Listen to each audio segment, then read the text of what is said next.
Iran और America की जो सूरत हाल है, तो आप मुस्लिम कम्युनिटी को भी क्योंकि लीड करते हैं, अमेरिका में बसने वाले जो मुसलमान हैं वो इस वक्त ईरान के हवाले से क्या सोच रहे हैं?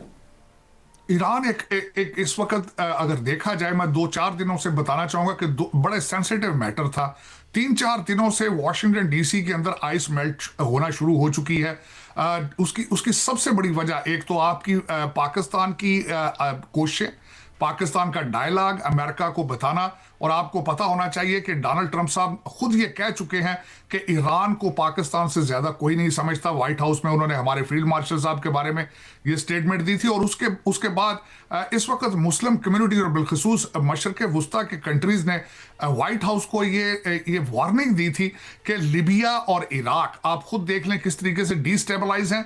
अगर ईरान को छेड़ा गया तो ऑयल की सप्लाई रुकेगी। $100 पर बैरल जाने के खदशात थे। क्या ये दुनिया इस नए क्राइसिस को संभाल पाएगी? और फिर उसके बाद देखा गया, फिर आपने देखा ईरान और इजराइल के आपस में डील हुई, प्रीएम्प्टिव एक दूसरे पे स्ट्राइक नहीं करेंगे। बल्कि कल की खबरें हैं कि बीबी नेतन्याहू ने खुद रिक्वेस्ट की है कि ईरान के ऊपर हमला ना किया जाए। लेकिन इसमें अभी इस कबल वक्त होगा कि जंग के इम्कान। लेकिन सर आखिर में चौधरी साहब सिर्फ आखिर में ये बता दें कि खबरें तो ये थी कि अमेरिका तो ईरान पे हमला करने जा रहा था, तो फिर कौन सी ताकतें हैं जिन्होंने रोका? क्या वही जो अरब ममालिक ने उनसे राब्ता किया तो उस वजह से ट्रंप रुके, या प्रेसिडेंट ट्रंप के सामने कोई और भी वजह थी? दो चीजें थी। एक तो डिसाइसिव मोमेंट ये था कि कतर ने रिफ्यूज किया अपनी सरजमीन को इस्तेमाल होने के लिए, सऊदी अरेबिया ने रोका। और उसके बाद अगर देखा जाए तो इस वक्त वेनेजुएला के लिहाज से भी चीजें कई क्लियर नहीं है, तो जिसकी वजह से ये फैसला किया गया है। और दूसरा जो खदशा था कि क्रूड ऑयल की प्राइसेस जंप कर जाएंगी, इन्फ्लेशन आएगी, मेरे ख्याल में दीज आर द रीजन कि डोनाल्ड ट्रंप रुक गए हैं। लेकिन मैंने जिस तरह कहा है कि अभी कबलस वक्त होगा किसी चीज को स्पेकुलेट करना। अभी जो हमारा बहुत सारी चीजें कहना कबलस वक्त होगा। मैं सबसे पहले तो अर्ज करना चाहूंगा कि मैं डोनाल्ड ट्रंप साहब, प्रेसिडेंट ट्रंप साहब के साथ बड़े अरसे से ट्रैवल भी कर रहा हूं, उनको डिफेंड भी कर रहा हूं, उनकी हर पॉलिसी को, और उनके साथ ट्रैवल भी करता रहा हूं ताकि उनका माइंडसेट देखा जा सके। एक तो ये अर्ज करना चाहूंगा ये जो पाबंदियां हैं इसमें पाकिस्तान स्पेसिफिक नहीं है। पाकिस्तान को किसी रिटेलिएशन का निशाना बिल्कुल नहीं बनाया गया। और आपके रिलेशनशिप आज भी अमेरिका पाकिस्तान के they are the ideal relationship. आपकी मिलिट्री डिप्लोमेसी इज वर्किंग। आपके अभी बयानात आ चुके हैं कि हो सकता है कि आप 6 महीने तक IMF से भी निकल जाएं। अब ये बताना चाहूंगा कि what is going on in America and what is going on inside the mind of Donald Trump. Donald Trump साहब का एक हैवी मैंडेट था, स्वीप किया उन्होंने 7 स्विंग स्टेटों में भी, making America great again, borders को प्रोटेक्ट करना। और यहां आप जरा 1 मिनट के लिए सोचें as an American, 24 million illegal criminal जो है वो दीवारें फलांग कर यहां पे आए और दंदनाते फिर रहे हैं। ना सिर्फ अमेरिकन टैक्स पेयर्स पर बोझ है, हमारे इंफ्रास्ट्रक्चर पर बोझ है, स्कूलों अस्पतालों के ऊपर बोझ है। तो दर हकीकत एक हमारा immigration department is a broken system. लोग इसको पॉलिटिकल असाइलम के जरिए इसको अब्यूज करते रहे हैं। लोग यहाँ पे विजिट वीजास पे आके यहाँ पे ओवरस्टे करते रहे हैं, स्टूडेंट वीजास पे आके यहाँ गुम हो जाते हैं। तो दर हकीकत एक नेशनल सिक्योरिटी क्राइसिस है, एक फाइनेंशियल क्राइसिस है। डोनाल्ड ट्रंप साहब उसको सॉल्व करने की कोशिश कर रहे हैं। इसमें एक अच्छी बात यह सामने आई है कि कल हमारे पाकिस्तानी फॉरेन ऑफिस ने भी इसके बारे में स्टेटमेंट दी है कि they are working, they are cooperating with American administration और गवर्नमेंट, और जल्द से जल्द इसका हल निकाला जाएगा। मैं खुद इसका, बल्कि आप अंदाजा लगा लें, अभी थोड़े अर्सा पहले विद इन दिस मंथ मेरी खुद बच्ची की शादी पाकिस्तान में हुई है। मैं खुद एक वकील हूं, इस दर्द को समझ सकता हूं। लेकिन मैं समझता हूं कि जल्द इसका हल निकलेगा। It is very painful for legal immigrants, for immigrant on regarding the immigrant visas. एक क्राइसिस जरूर है, इसमें कोई शक नहीं है, लेकिन जल्द से जल्द इसका हल ढूंढा जाए। चौधरी साहब, असल में मामला ये भी है कि आप क्योंकि खुद प्रेसिडेंट ट्रंप की साइकी को भी समझते हैं और पाकिस्तानियों की साइकी को भी। पाकिस्तान में इशू ये है जो इस वक्त वो ये है कि 4 दर्जन से जायद बार खुद प्रेसिडेंट ट्रंप पाकिस्तान की, वज़ीर आज़म पाकिस्तान की, फील्ड मार्शल की तारीफ़ें की उन्होंने, और एक ऐसा हाई टेम्पो बढ़ रहा था कि पूरी दुनिया ये समझ रही थी कि शायद अमेरिका और पाकिस्तान के ताल्लुकात माजी में कभी भी ऐसे नहीं रहे जो कि इस स्टेज पे हैं। और फिर पाकिस्तान की सियासी पोजीशन भी आपके सामने थी कि किस तरह से पहले पीटीआई की तरफ से भी एक जो है बयानिया बनाया जाता रहा कि पता नहीं ट्रंप जो आएगा तो लग पता जाएगा, लेकिन असूलन सारा कुछ अमलन उसके बिल्कुल खिलाफ हुआ।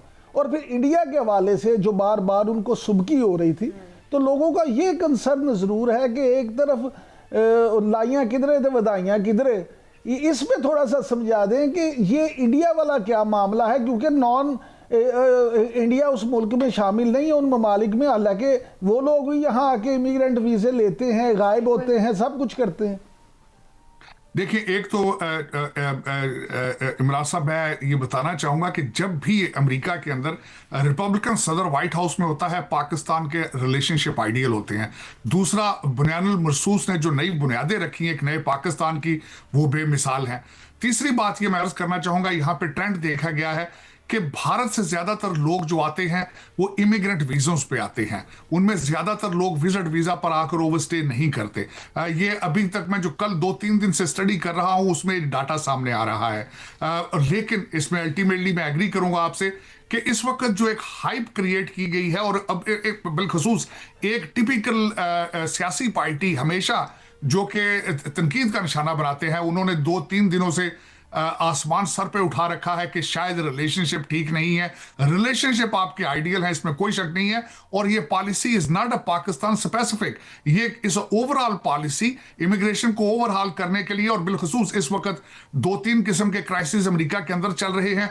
सोमालिया के जो लोग, जिस तरीके से आप देखें कि उन्होंने कोविड पीरियड के अंदर बिलियंस डॉलर्स को लूटे टैक्स पेयर्स के, फिर आपने उस दूसरी तरफ देखा कि अफगानिस्तान से शहरियों को यहां पे लाया गया बगैर किसी वेटिंग प्रोसेस के, और वो यहां पे दहशतगर्दी में इन्वॉल्व हैं। तो इस तरह के कई मसाइल हैं जो इस वक्त हमारी एडमिनिस्ट्रेशन जो है उसको बड़े क्लोजली वॉच कर रही है। लेकिन मैं जिस तरह आपको I want to rest assure कि पाकिस्तान जल्द अज जल्द इस प्रोग्राम से निकलेगा, रिलेशनशिप बहाल होंगे, इमिग्रेंट वीजा दोबारा रिस्टोर होंगे। कब तक बहाल हो जाएंगे? कोई टाइम फ्रेम, कोई टाइम पीरियड है कि कब तक बहाल हो जाएंगे? क्योंकि पाकिस्तानी दफ्तर खारिजा ने बताया कि हुकूमती सतह पर अमेरिका से राब्ते में है और जल्द अज जल्द जो है वो बहाल हो जाएंगे वीजे। कब तक का टाइम फ्रेम है? अच्छा सर, इसमें थोड़ा सा सर थोड़ा सा मेरा सवाल भी ले लें कि क्योंकि फिर मैं वही गुजारिश करूंगा कि क्योंकि आप अमरीकी मैनेजमेंट को तो समझती हैं, लेकिन वजारत खारजा में भी आपके सोर्सेज हैं, फिर पाकिस्तान अम्बेसी के साथ आपका बड़ा क्लोज लाइजॉन है, जर्नलिस्ट कम्युनिटी में आप खासे मकबूल हैं वाशिंगटन में। तो इस सारी सूरत हाल में प्लीज़ ज़रा बता दें कि आप का हंच क्या है कि कब तक आप समझते हैं कि ये चीज़ें बेहतर हो जाएंगी? जो मेरी एक रफ गैस है, यहाँ पे हमारे सोर्सेज रिसोर्सेज काम कर रहे हैं। मैं यहाँ पे ये अर्ज करना चाहूंगा कि मैं पहले भी हमेशा पाकिस्तान की एडवोकेसी करता रहा हूँ। हायर ऑफिसेज में, स्टेट डिपार्टमेंट में मैं मुसलसल उनको ये बावर कराने की कोशिश करता रहा हूँ कि हमारा नादरा सिस्टम, हमारे एजेंसियां, हमारे government, they are completely aligned and they are always cooperating with the American law enforcement. इसमें कोई शक नहीं है।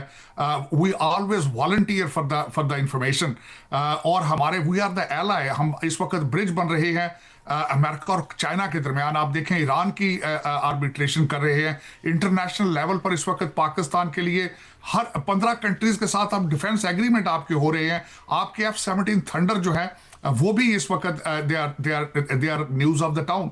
और इन सारे सर्कमस्टांसेस में जो मेरी स्पेकुलेशन है कि अगले 4 से 6 हफ्तों तक इसका कोई हल निकलेगा, पाकिस्तान दोबारा सुरखरू होगा। हमारी एडमिनिस्ट्रेशन, हमारा foreign office is talking to them, to the state department, myself, जिस तरह मैंने आपको कहा है कि I am already concerned and I am victim of it, और मैं I want to rest assure. Sir अल्लाह करे ऐसा ही हो। ज़रा आपकी मौजूदगी का फ़ायदा उठाते हुए सर हम ये भी जानना चाहते हैं